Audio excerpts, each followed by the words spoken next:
Viewers, আপনারা যারা ফাইবারে, আপওয়ার্কে বা বিভিন্ন ধরনের মার্কেট প্লেসে আপনারা যারা বিজনেস কার্ড নিয়ে কাজ করতেছেন তাদের জন্য এই ভিডিওটি, অথবা যারা বিজনেস কার্ড ডিজাইন শিখতে চাচ্ছেন তাদের জন্য আজকে আমাদের এই ভিডিওটি।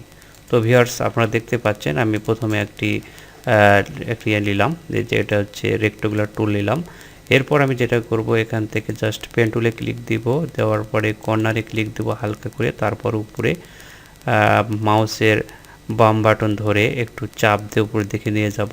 তারপর আমি করব কি, এই যেখানে যে ড্রপ চিহ্নটা আছে এই ড্রপ চিহ্নটা ওয়ালটার ধরে ক্লিক দেব, তাহলে উপরের অংশটা আমার কেটে গেল। তারপর জাস্ট আমি এখানে ক্লিক দেব, এই কর্নারে ক্লিক দেব, দেওয়ার পরে ড্রপের উপর ক্লিক দেব। দেওয়ার পর এটুকু আমি ব্যতিক্রমধর্মী একটি কালার নেব। তো এর জন্য আমি এখানে হলুদ কালারটা নিলাম। নেওয়ার পর আমাকে যেটা করতে হবে, এটা যেন আমার একই রকম হয়। এই যে দেখেন সুন্দর হয়েছে। এরপর আমি জাস্ট এখানে ইফেক্টে ক্লিক দেব। ইফেক্টে ক্লিক দেওয়ার পর এখানে আসবো স্টাইলের পর আসবো ড্রপ শ্যাডো। তো ড্রপ শ্যাডো ক্লিক দেওয়ার পর আমি এখানে 75 অপাসিটি রাখবো, তারপর ওকে করে দেব। আপনারা দেখেন এখানে একটি হালকা কালার চলে আসছে এই ড্রপ শ্যাডো দেওয়ার জন্য, এই যে হলুদের নিচ দিয়ে। তো এরপর আমি যেটা করব, এখানে চলে যাব, যে কপি করব। কপি করার পর এই অবস্থায় কোনো কিছু ধরবো না। এরপর আবার আসবো পেস্ট ইন ব্যাক, এখানে ক্লিক দেওয়ার পর আমি কিবোর্ডে চলে যাব। কিবোর্ডে যা কন্ট্রোল ধরে হালকা করে একটু টান দেব, দেখেন চলে আসছে একটা বিট। আবারও আমি এখানে ক্লিক দিব, এডিটে ক্লিক দিব, দিয়ে কপি করব, আবারও এডিটে যাব, যা পেস্ট ইন ব্যাকে ক্লিক দিব, আবারও সেম এখানে অল্টার ধরে আরেকটু টান দেব, তাহলে আমার এটা এক ধরনের শেপ হয়ে গেছে। এরপর আমি জাস্ট এখানে করব কি, আমি একটু ছবি দেব এখানে বৃত্তর মধ্যে। তো এখানে বৃত্ত একটা নিলাম, নেওয়ার পর আমি বৃত্তটা এভাবে করে রাখলাম। তো এখানে একটা যদি আমার নিজস্ব ছবি টবি রাখতে চাই, তাহলে সেক্ষেত্রে ফাইলে যাব, যে প্লেস, এই প্লেসে ক্লিক দেব। প্লেসে ক্লিক দেওয়ার পর জাস্ট ডেস্কটপে ক্লিক দেবো। এরপর আমি পিকচার নিয়ে আসবো। তো পিকচার আমার মেবি এখানে নাই, তো আমি জাস্ট এখান থেকে একটি পিকচার নেব আপাতত। হ্যাঁ, এই যে মোবাইলের এই পিকচারটা আমি নিব এখান থেকে। কোথায় গেল, এই যে এই পিকচারটা নিয়ে আসলাম এখানে, কিন্তু আসে নাই। আবারও ক্লিক দিব, দেওয়ার পর কি যেন প্রবলেম হয়েছে এখানে। তো জাস্ট পিকচার আবারও ক্লিক দিলাম, এখানে জাস্ট ক্লিক দিলাম। ও এটা আসবে না, কারণ এটা নেট থেকে ডাউনলোড দেওয়া ফাইল, সেজন্য আমি জাস্ট এখান থেকে ক্লিক দিলাম। কিছুই বুঝলাম না, আসে না কেন। এখানে আবারও গেলাম, ভোটার আইডি কার্ড, দেখুন এই ভোটার আইডি কার্ডটি আসছে।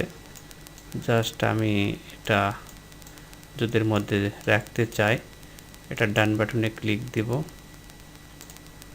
দেওয়ার পর ছবিটি নিচে গেল। এই বৃত্তর মধ্যে যতটুকু, এই বৃত্তর মাঝখানে যতটুকু ছবি আছে সেটুকু কিন্তু দেখা যাবে। তো আমি এখন নিচে কন্ট্রোল শিফট ধরবো, ধরে নিচেরটা সিলেক্ট আছে, উপর কার্ডটাও সিলেক্ট করব। তারপর এখানে যে মেক ক্লিপিং মার্কস, জাস্ট দেখছেন চলে আসছে এটা। আমি যদি এইটুকুর মধ্যে যদি পিকচার রাখতাম তাহলে পিকচার চলে আসতো, লেখা যেহেতু আছে তাই লেখা চলে আসছে। তো ভিউয়ার্স, এটি আরও কাজ আছে। তো আজকের মতন এতটুকুই, পরবর্তীতে আমি এটি কমপ্লিট করে দেখাবো। কমপ্লিট বলতে এখানে আপনারা জাস্ট এই রেক্টেঙ্গুলার টুলটা নেবেন, নিয়ে এই পর্যন্ত আসবেন। আসার পর এখান থেকে একটি কালার নেবেন, আপনি ব্যতিক্রমধর্মী কালার নেবেন, নিলে একটু ভালো লাগবে। তারপর একটু জুম করবেন, জুম করার পর জাস্ট এখানে বাইরে ক্লিক দেবেন, এটা যেন সিলেক্ট না থাকে। এরপর এটা নেবেন, পেন টুল নেবেন, নেওয়ার পর এখানে ক্লিক দিবেন, হালকা করে ক্লিক দিবেন এখানে একটু করে। তারপর এখানে আসবেন, জাস্ট এই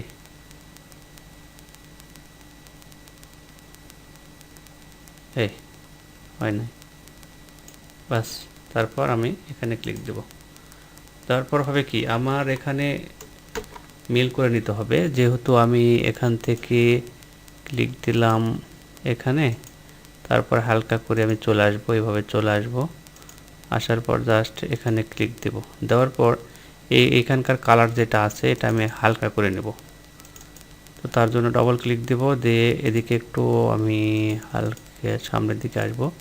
এই যে দেখুন, এভাবে আমি প্রত্যেকটা পার্ট এভাবে করে নেব। দেখুন এটা এখান থেকে যেন নিচে নামছে। তো তার জন্য আমি এই যে কন্ট্রোল শিফট ধরে দুটাই সিলেক্ট করে নিলাম, নেওয়ার পর গ্রুপ করে নিলাম, দেখো কন্ট্রোল সি কন্ট্রোল এফ দিয়ে যদি একটু নিচে নামাই বা উপরে উঠাই, দেখুন এই যে এটা যদি আমি একটু টান দিয়ে এই পর্যন্ত নিয়ে আসি, এই যে এভাবে আপনারা এখানে লিখে দিবেন, এগুলো ছোট বড় করে নেবেন, নেওয়ার পর এখানে আপনি লিখলে আপনার একটা বিজনেস কার্ড হয়ে গেল।